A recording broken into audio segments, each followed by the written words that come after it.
Hello Math learners! Welcome sa ating YouTube channel, Learn Math PH. This is the part 6 of Grade 5 2020 MTOP Reviewer Elimination Round. So dito na tayo sa problem number 26 dahil nagtapos tayo na nakaraan sa 25. Problem number 26 question, Al and Max share 90 stubs in the ratio 7:11. How many stubs does Al have? So ating solution dito guys, ang ratio daw natin is 7:11.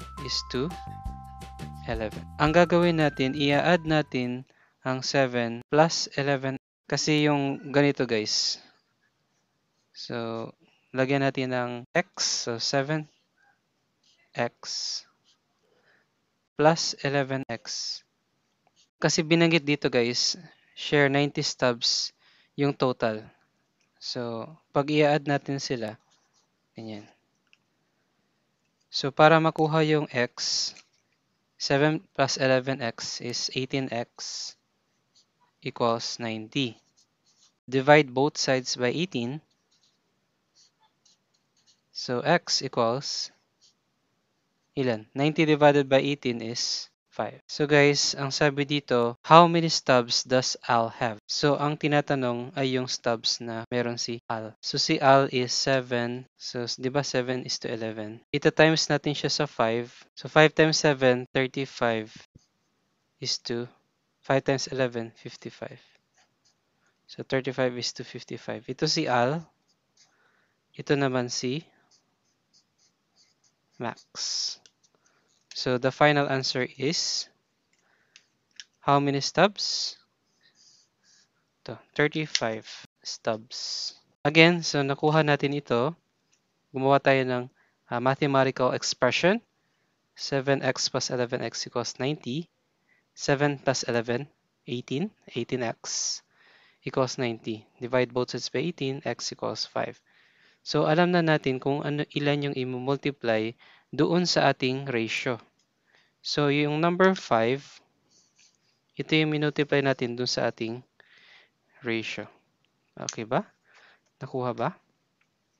So 5 times 7, 35. 5 times 11 is 55. So ito yung meron si Al. 35 steps. Next question please. Problem number 27. Question. A shirt on a 20% discount now costs 304 pesos. What is the original price? So ang ating solution dito guys, let x be the original price. Alam natin, nakuha natin ang discounted price sa pamamagitan ng pagmaminus ng x o yung original price minus tinimes natin yung original price, x times 0.20. Nakuha natin yung 0.20 kasi sinabi doon sa ating problem, 20% discount. At alam natin na yung 20% is equivalent sa 0.20 sa decimal. Kaya natin ginawa ito. So, discounted price again equals x minus the quantity of x times 0.20. Or, pwede natin itong isimplify. So, kasi ito, di ba, 0.20 x. So, ilan yung discounted price? Substitution na tayo, 304 pesos. So, ito yung discounted price equals, so, itong x, i-minus kasi natin siya doon. Mamaya. Maminusan natin siya, yung x, yung original price, maminusan natin siya ng x times 0.20. Kasi yun yung paano nakuha yung discount. Okay? So, ito, 0.20 times x is 0.20x. Ngayon guys, ang gagawin natin, ima-minus natin sila. Paano natin ima-minus yan? Ganito guys, kasi yung coefficient nitong x is 1. So, ang gagawin natin, 1.00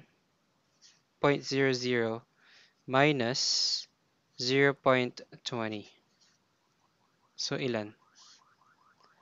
Alam natin is 0, tas ito, 10, 0. 10 minus 2, 8. 0.8. So, ilan yung sagot natin dito?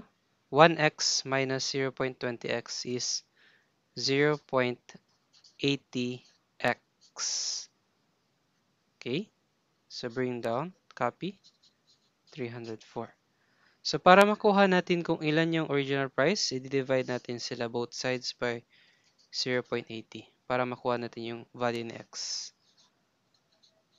So, cancel, x equals, so 304 divided by 0.80 is 380 pesos. So, I assume na marunong na kayong mag-divide ng decimal. Yan. So, 380 pesos, ito yung final answer natin. Ito yung original price. So, again guys, alam natin ang formula pag kinukuha yung discounted price, x or yung original price minus x times 0.20. So, nag-substitute lang tayo sa given. Ito yung 304 yung given. Yun yung discounted price na. Tapos, x minus 0.20x. Nakuha natin yung 1 minus 0.20x, 0.80.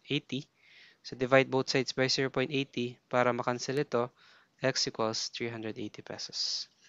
So, the final answer, the original price of the shirt is 380 pesos. Again, wag nating kakalimutan yung ating peso sign. So, next problem please. Okay, problem number 28 tayo. What percent of 80 is 52? So, para makuha natin ito guys, ang sagot, i-divide lang natin ang 52 divided by 80. Bakit? Kasi, ang given, sabi dun sa problem, what percent? So, parang ganito. X percent of 80 is, so yung is equals, ang equivalent ng is sa mathematical expression is laging equals 52. So, para ano yan, yung of naman, ang equivalent niyan is x times 80. Yung of multiplication yan, guys. Sa mathematical expression, ang of multiplication. So, ito, 80x. Kasi x times 80 is 80x equals 52.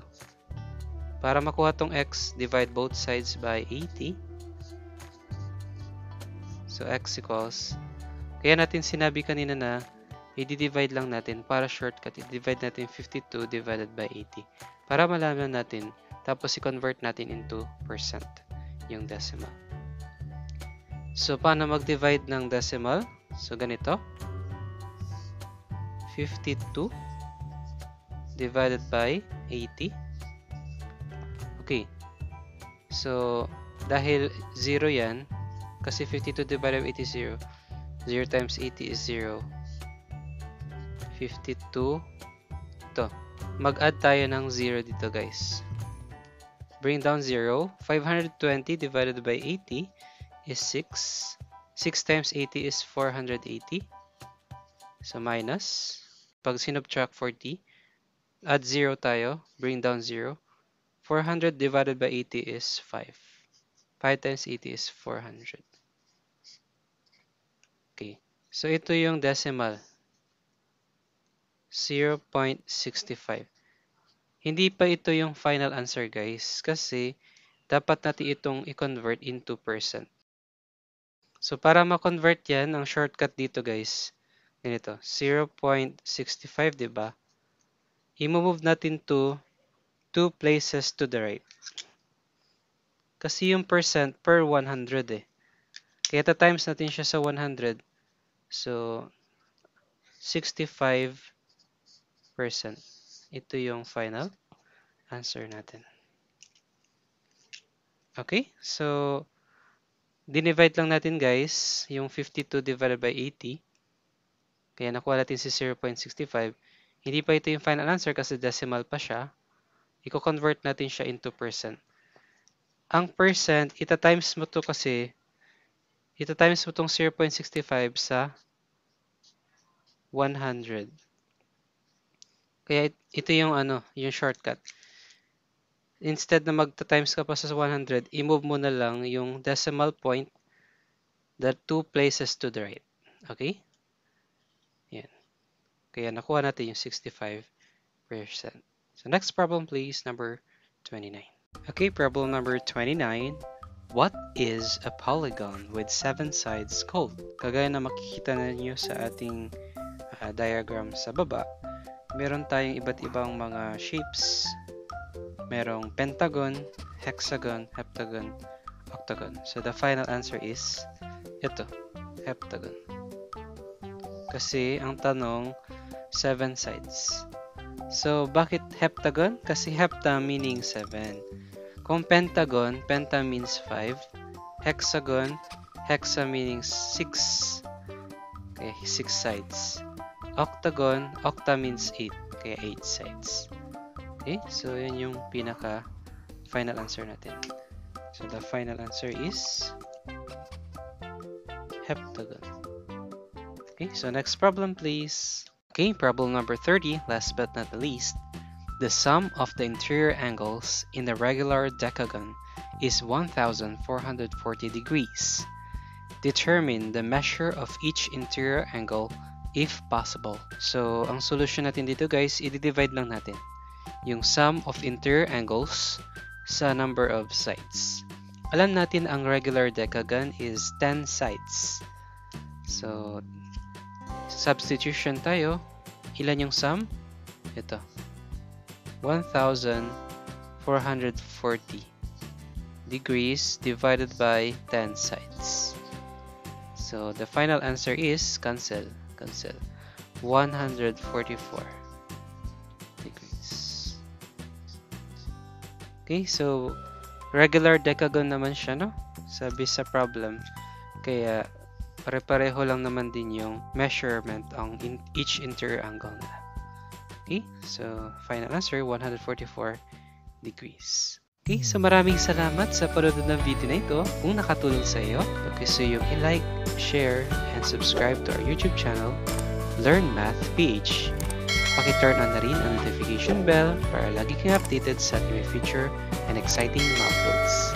Paki-abangan ang part 7 and 8 ng 2020 MTOP Prepare Grade 5 Elimination Round. Kaya laging tandaan ang ating outro message. Every problem, there is and there's always has a solution. So love lots, keep smiling and keep learning.